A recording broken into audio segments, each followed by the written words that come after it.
Hi అండి, అందరికీ నమస్కారం అండి. ఫ్రెండ్స్, ఇప్పుడు అందిన వార్త, రాష్ట్రంలో ఘోర రోడ్డు ప్రమాదం పరిస్థితి చాలా దారుణం అంటూ అప్డేట్ అయితే రావడం జరిగిందండి.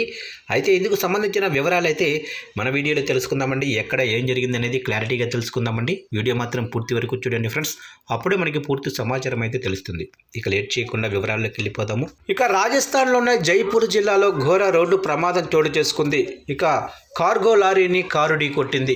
ఈ ఘటనలో ఆ కారులోనే మహిళతో సహా 5గురు మృతి చెందారు. ఇక కారు డ్రైవరు నిద్రమత్తులో ఉండటం వల్లే ఈ ప్రమాదం జరిగినట్లు పోలీసులు అనుమానిస్తున్నారు.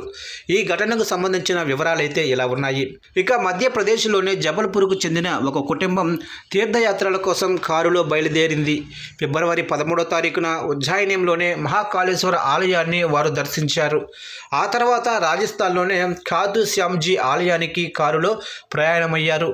కాగా శనివారం తెల్లవారుజామున 5:30 సమయంలో కోటా జైపూర్ జాతీయ రహదారి 52పై ముందు వెళ్తున్న కార్గో లారీని ఆ కారు వెనక నుంచి వేగంగా ఢీకొట్టింది.